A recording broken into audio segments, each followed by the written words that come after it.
High in the Bolivian Andes, a ribbon of gravel clings precariously to the mountainside, winding its way down from the dizzying heights of La Paz into the lush embrace of the Amazon basin. It is a road infamous around the globe, whispered about in hushed tones, its very name a stark warning, North Yungas Road.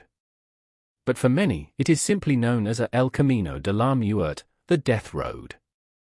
This notorious stretch of asphalt and dirt has carved itself into history, not just for its breathtaking beauty, but for its relentless, unforgiving danger. For decades, this treacherous route served as the only direct connection between Bolivia's capital and a vital agricultural region. The Death Road connected La Paz, nestled high in the Andes, with Coroico, a verdant town in the Yungas valleys. It was an indispensable artery, facilitating the transport of goods and people between these two dramatically different worlds, a lifeline that came with an unparalleled cost. The origins of this formidable path trace back to the brutal Chaco War in the 1930s. Paraguayan prisoners of war, under immense duress and with rudimentary tools, were forced to carve this route from the raw rock face. Their suffering built a vital artery, yet also forged a monument to human endurance and a dark chapter in history. From its construction, the North Yungas Road presented an unparalleled challenge. It is largely unpaved, a single-lane track barely wide enough for two small vehicles to pass, often requiring one to hug the sheer cliff face. The surface itself is a mix of loose gravel, mud, and jagged rock, perpetually shifting and eroding. There are no smooth stretches, no gentle curves. Every meter demands absolute focus and a deep respect for the unforgiving environment that surrounds it.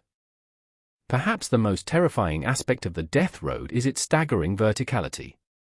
Along much of its length, the road is bordered on one side by towering rock walls and on the other by dizzying, sheer drops into the valley below. These abysses plunge hundreds of meters, with the most extreme sections falling over 600 meters. Crucially, guardrails are almost entirely absent, leaving only thin air between a vehicle and a catastrophic fall, a stark reminder of the ever-present danger. The natural elements conspire to amplify the road's inherent dangers, transforming an already treacherous path into an unpredictable menace. Dense fog often reduces visibility to mere meters, while torrential rains turn the surface into a slippery morass, triggering devastating landslides and rock falls. Drivers and cyclists alike face an ongoing battle against nature's raw, untamed power, constantly challenged by these perilous environmental conditions. It wasn't long before the North Yungas Road earned its grim reputation. As traffic increased, so did the accidents. The chilling nickname, Death Road, was not a sensationalist label but a somber reflection of the reality witnessed by countless travelers. It gained international notoriety, attracting morbid fascination and cementing its place in popular culture as the ultimate test of bravery or, perhaps, recklessness. Its very existence dared one to challenge fate. At its peak, during the 1990s and early 2000s, the human cost of the Death Road was truly horrifying. The statistics revealed a grim, continuous toll that transformed the very landscape of the road. Each fall, each collision, contributed to a silent yet palpable atmosphere of tragedy that hung heavy over its winding path, reminding everyone of its deadly moniker. Along the entirety of the Death Road, countless small crosses, stone cairns, and makeshift memorials line the treacherous route. These poignant reminders dot the landscape, each marking a spot where a life was tragically lost.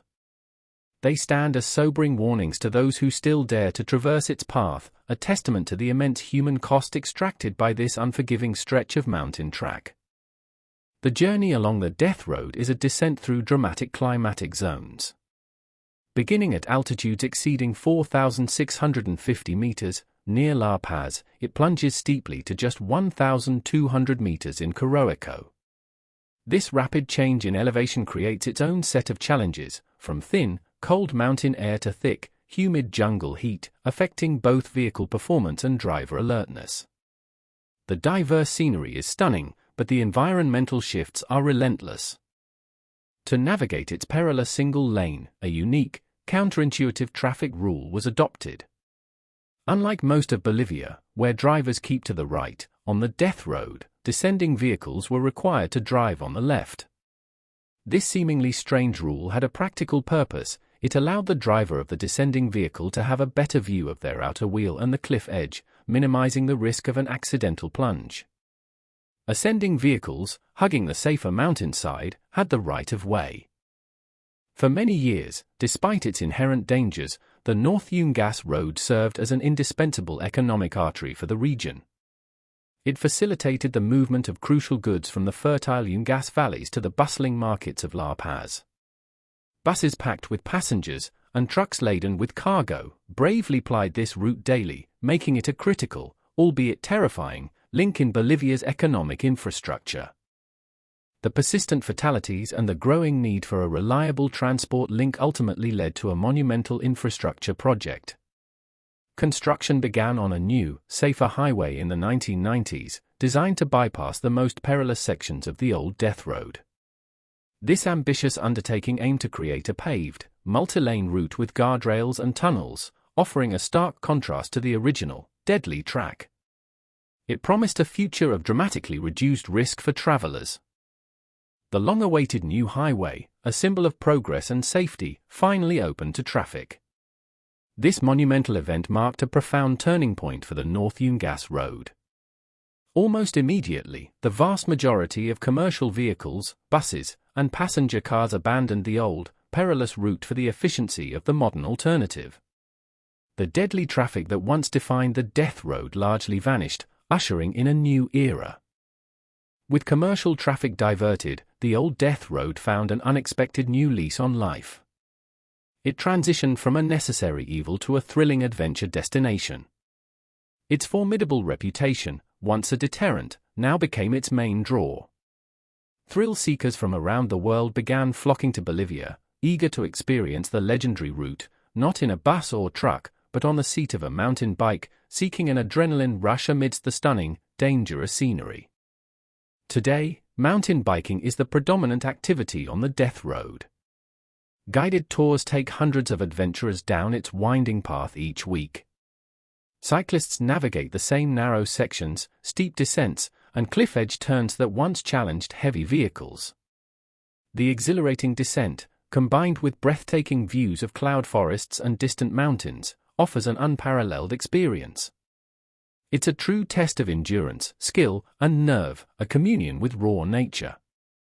However, even in its role as a global tourist attraction, the death road has not shed its dangerous nature.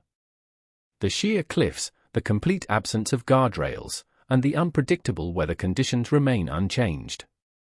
Accidents involving mountain bikers, though less frequent than the commercial vehicle fatalities of old, still occur, serving as stark reminders that the road's inherent perils persist to this day.